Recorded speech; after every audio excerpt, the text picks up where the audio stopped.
भागात असलेल्या नांदूर मध्यमेश्वर धरणाच्या पाण्याच्या पातळीत मोठी वाढ झालेली आहे आणि यामुळे धरणाचे 8 वक्राकार दरवाजे उघडण्यात आले। त्यातून गोदावरी नदीमध्ये 45,765 क्युसेक वेगाने पाण्याचा विसर्ग सुरू झालाय। पाण्याच्या विसर्गामुळे नदीला पूर येण्याची शक्यता आहे, त्यामुळे नदीकाठच्या गावांना सतर्कतेचा इशारा देण्यात आला आहे।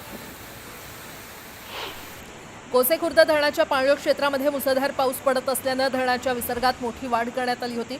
धरणाचा विसर्ग आता कमी करण्यात आला असून सध्या धरणाचे 17 दरवाजे अर्ध्या मीटरने सुरू असून त्यातून 72,298 क्युसेक वेगाने पाण्याचा विसर्ग करण्यात येतो। सांगलीच्या कृष्णा नदीची पातळी हळूहळू कमी होते, मात्र कृष्णेची पातळी सध्या 42 फूट असल्याने शहरातील नागरी वस्तीमधील सखल भागात अजूनही पाणी साचलेले आहे। शहरातील सूर्यवंशी प्लॉट, मगरमच्छ कॉलनी, काकानगर, ईदगाह परिसर या भागात पाणी साचलेलं पाहायला मिळतंय। सांगलीच्या कृष्णा आणि वारणा नदीपात्रात वाढ झाली आणि त्यामुळे दोन्ही नद्यांचं पात्र पसरलेलं आहे। याच कृष्णेचा आणि वारणेचा संगम सांगलीच्या हरिपूर इथे होतो आणि त्यामुळे वारणा आणि कृष्णा नदीचं पात्र नदी पात्राबाहेर गेलं। याचंच विहंगम दृश्य ड्रोनद्वारे टिपण्यात आलं। सांगलीच्या कृष्णा नदीच्या वाढलेल्या पाणी पातळीमुळे नदीपात्रातील मगरींनी आता शेतात तळ ठोकलेलं आहे। सांगलीवाडी येथे 2 मगरींचं दर्शन झालंय, यामुळे ग्रामस्थांमध्ये भीतीचं वातावरण आहे। कृष्णा नदीच्या महापुरानं यंदा अनेक संकट सोबत आणलेली आहेत। काही घरात पाणी शिरलंय तर काही ठिकाणी शेतीचं नुकसान झालंय, तर अनेक घरांमध्ये विंचूची फौज दाखल झाली आहे। आमणापूर येथील पर्यावरणप्रेमी संदीप नाझरे यांनी या विंचवांच्या काही खास हालचाली टिपलेल्या आहेत। सांगलीतील कृष्णा नदीची पातळी आता ओसरू लागली आहे। रात्रीपासून पाणी पातळीमध्ये 8 इंचांची घट झाली आहे, यामुळे कृष्णा काठावर घोंगावणारं महापुराचं संकट तुर्तास टळलेलं आहे। जळगावच्या चाळीसगाव तालुक्यातील मन्याड धरण ओव्हरफ्लो झाले। धरणातून मोठ्या प्रमाणात पाण्याचा विसर्ग सुरू आहे। मन्याड धरण ओव्हरफ्लो झाल्यामुळे 22 गावांचा पिण्याच्या पाण्याचा तसंच सिंचनाचा प्रश्न मिटलेला आहे। नाशिकमध्ये पावसाने विश्रांती घेतल्याने गोदावरी नदीची पाणी पातळी पूर्वपदावर आलेली आहे। गंगापूर धरणातून पाण्याचा विसर्ग कमी करण्यात आलाय। शहर आणि परिसरात ढगाळ वातावरण मात्र कायम आहे। जळगाव शहरात 2 दिवसाच्या खंडानंतर अचानक मुसळधार पावसाला सुरुवात झाली। 15 मिनिटे झालेल्या मुसळधार पावसाने नागरिकांची दाणादाण उडवली। केवळ 2 तासात 60 मिलीमीटर पावसाची नोंद झाल्याने अनेक वर्दळीच्या रस्त्यांवर पाणी साचल्याचं पाहायला मिळालं। लातूर जिल्ह्याच्या उदगीर तालुक्यातील सीमावर्ती भागातील पूरग्रस्त बोरगाव, बुद्रुक, धडकनाळ आणि टाकळी या गावांना जिल्हाधिकारी वर्षा ठाकूर घुगे यांनी भेट देऊन पाहणी केली। नुकसानीचे पंचनामे तातडीने पूर्ण करून पात्र लाभार्थ्यांना सानुग्रह अनुदान त्वरित वितरित करण्याचे निर्देश जिल्हाधिकाऱ्यांनी दिले। भीमा नदीच्या पातळीमध्ये वाढ झाल्याने पंढरपूरला पुराचा तडाखा बसलाय। गोपाळपूरचा पूल पाण्याखाली गेलाय आणि पुरामुळे पंढरपूर मंगळवेढा वाहतूक विस्कळीत झाली। चंद्रभागा नदी दुथडी भरून वाहू लागली असून घाटाच्या पहिल्या पायरीला पुराचं पाणी लागलं। कोल्हापुरात पावसाचा जोर ओसरलाय, मात्र अजूनही पंचगंगा नदी धोक्याच्या पातळीवरच आहे। जिल्ह्यातील 66 बंधारे पाण्याखाली गेलेत। दरम्यान पंचगंगा नदीची पाणी पातळी गेल्या 12 तासात फक्त 2 इंचांनी घटलेली आहे। नाशिकच्या गंगापूर धरणातून गोदावरी नदीमध्ये पाणी सोडण्यात आलेलं आहे आणि त्यामुळे नाशिकचा प्रसिद्ध सोमेश्वर धबधबा पुन्हा एकदा खळखळून वाहतोय। गोदापात्रातील उंच कातळावरून वेगानं खाली कोसळणाऱ्या या पाण्यामुळे सोमेश्वर धबधब्याचं काहीसं रौद्र तर काहीसं विहंगम दृश्य सध्या पाहायला मिळते। राज्यात आजपासून पावसाचा जोर ओसरण्याचा अंदाज हवामान खात्यानं वर्तवलेला आहे। रायगड, रत्नागिरी, पुणे आणि सातारा जिल्ह्यांना हवामान खात्यानं येलो अलर्ट दिलाय। या भागात तुरळक ठिकाणी जोरदार सरींची शक्यता हवामान खात्यानं वर्तवली आहे, तर उर्वरित राज्यात ढगाळ हवामानासह मुख्यतः पावसाची उघडीप राहण्याची शक्यता आहे। पुणे शहर आणि धरण क्षेत्रामध्ये पावसाचा जोर ओसरलाय आणि त्यामुळे खडकवासला धरणातून पाण्याचा विसर्ग कमी करण्यात आलाय। मुठा नदीमध्ये आता 6,600 ते 3,000 क्युसेक वेगानं पाण्याचा विसर्ग सुरू आहे। पुण्याच्या भोरमधील भोर ते शिंदेवाडी या मुख्य रस्त्यावर पावसामुळे पाणी साचलंय। रस्त्यावर गुडघाभर पाणी साचल्यानं अपघातांचा धोका वाढलाय। पाण्यातून वाट काढताना वाहन चालकांची कसरत होतीये। नांदेड शहरातील गुरु गोविंद सिंगजी विमानतळ आजपासून अनिश्चित काळासाठी बंद करण्यात आलेलं आहे। धावपट्टीची दुरुस्ती झाल्यानंतर विमानतळ चालू होणार असल्याचं सांगण्यात आलं। न्यूज 18 लोकमतच्या बातमीनंतर नंदुरबार जिल्ह्यातल्या केलखाडी गावात सार्वजनिक बांधकाम विभागानं साकव पूर्ण करून दिला। 29 लाख रुपये खर्चून शासनानं केलखाडी आणि पुढील पाड्यांना हा साकव पूर्ण करून दिल्यानं या ठिकाणाहून ग्रामस्थ आता साकवचा वापर करतायत। लातूरमध्ये 1.5 कोटींचा रस्ता वर्षभरातच उखडलाय। वर्षभरापूर्वी वडवळ नागनाथ घरणी या रस्त्याचं काम करण्यात आलं होतं, मात्र रस्त्यावर मोठमोठे खड्डे पडून रस्त्याची दुरवस्था झालेली आहे। संबंधितांवर कठोर कारवाई करण्याची मागणी ग्रामस्थांनी केली आहे। नाशिकच्या निफाड तालुक्यातील नांदूर मध्यमेश्वर परिसरात कुत्रा बिबट्यावर भारी पडला। कुत्र्यानं बिबट्याला 300 मीटर ओढत आणलं। गांगुडे वस्तीवर कुत्रा आणि बिबट्याचा थरार रंगला।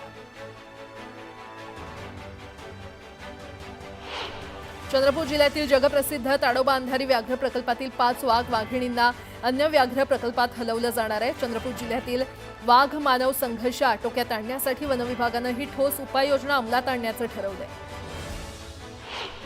विदर्भात बैलपोळ्याच्या दुसऱ्या दिवशी धमाल असते, ती तान्हा पोळ्याची अर्थात लाकडी बैलांच्या पोळ्याची। 500 ते 50,000 अशी किंमत असलेले हे लाकडी बैल, त्यांची सजावट, त्यांच्या भव्य स्पर्धा म्हणजे बाळगोपाळांची जणू ऑलिम्पिक असते।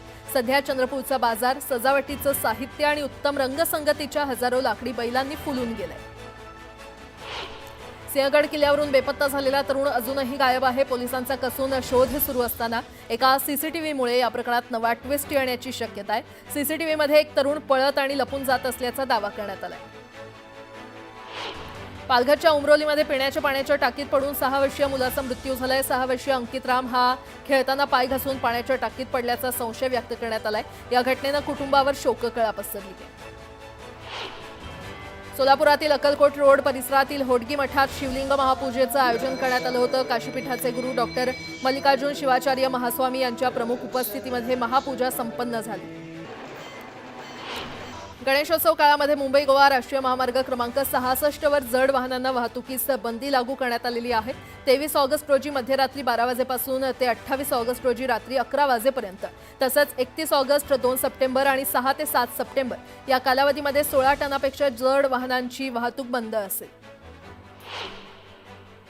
गणेशोत्सवाच्या पार्श्वभूमीवर कोकणात मोठ्या प्रमाणात गणेश भक्तांचं आगमन होणार आहे आणि या काळामध्ये मुंबई गोवा महामार्गावर कुठेही वाहतूक कोंडी होऊ नये यासाठी कोकण परिक्षेत्राचे पोलीस महानिरीक्षक संजय दराडे यांनी महामार्गाची पाहणी केलेली आहे। खड्ड्यांनी विद्रूप झालेल्या महामार्गावर नेमक्या कोणत्या ठिकाणी कोंडी वाढते याची माहिती घेऊन उपाययोजना कशा कराव्यात याचा आढावा घेत त्यांनी वरिष्ठांना सूचना केल्या। बागलाण भागात असलेल्या हरणबारी ते तळवाडे भामेर कालव्याचं गेल्या 45 वर्षांपासून अर्धवट असलेलं काम पूर्ण करण्याच्या मागणीसाठी अख्खं गाव एकवटलेलं आहे। ग्रामस्थांनी अन्नत्याग आंदोलन सुरू केलंय। आंदोलनामध्ये मोठ्या संख्येनं महिला सहभागी झाल्यात। चंद्रपूरच्या पुरातन देवी महाकाली मंदिरातील मुखदर्शन आता अधिक सुंदर झालेलं आहे। दर्शनी भागात लखलखत्या चांदीची महिरप बसवण्यात आली असून त्यामध्ये देवीचं छायाचित्र लावण्यात आलंय। लक्ष्मण हाके नव्या वादात सापडण्याची शक्यता निर्माण झालेली आहे, कारण माळी समाजाविषयी धक्कादायक विधान त्यांनी केलेलं आहे। ओबीसी समाजाचं नेतृत्व माळी समाजाकडून धनगरांकडे जात असल्यानं माळी समाजातील नेत्यांमध्ये पोटदुखी सुरू झाली असल्याची टीका हाके यांनी केली आहे। लक्ष्मण हाके यांच्या वादग्रस्त विधानानंतर माळी समाजात संताप व्यक्त होतोय। सोशल मीडियावर लक्ष्मण हाके यांचा हा व्हिडिओ देखील प्रचंड व्हायरल झालाय। दरम्यान माळी समाजाकडून हाकेंच्या विधानाचा राज्यभरात निषेध व्यक्त होताना दिसतोय। कुणीही कुणाचं नेतृत्व दाबत नसतं, प्रत्येकाचं काम बोलतं असं म्हणत ओबीसी नेते नवनाथ वाघमारे यांनी हाकेंचे कान टोचले।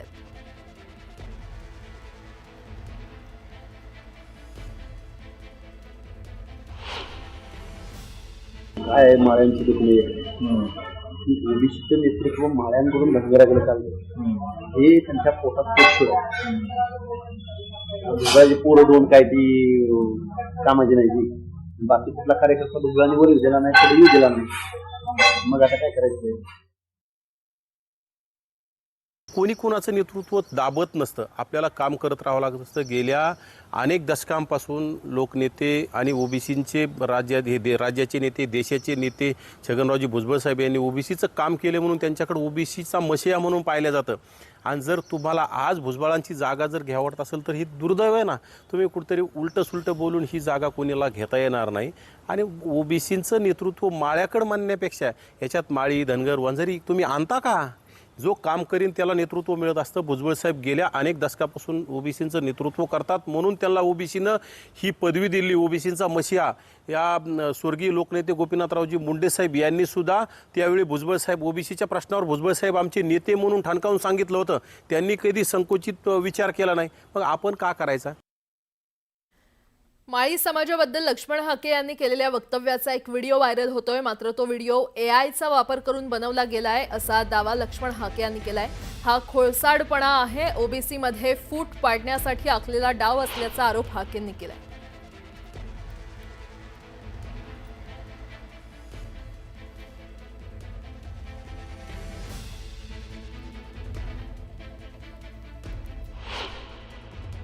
हा खोडसाळपणा आहे.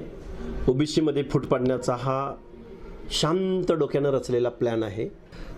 एआयद्वारे इथल्या पंतप्रधानांना सोडलं जात नाही. अरे लक्ष्मण हाके तर रोज हजारो लोकांबरोबर संवाद साधणारा लक्ष्मण हाके एकदम कॉमन मॅन आहे. भुजबळ साहेबांचा आणि माझा सकाळी संवाद झालेला आहे. माझ्या नेत्याची माझ्या पाठीवरची थाप ही हा लढा लढण्यासाठी अजून ऊर्जा प्राप्त करणारी आहे. असं की सकाळीच त्यांचे 2-3 वेळा फोन आले होते आणि मग नंतर मी त्यांच्याशी बोललो मोकळा झाल्यानंतर. तर त्यांनी सांगितलं काहीतरी गैरसमज झालेले आहे आणि मी त्या संदर्भामध्ये खुलासा करणार आहे. आणि मी सांगितलं सगळ्यांना की यावर कुणी आता कॉमेंट करायची नाही.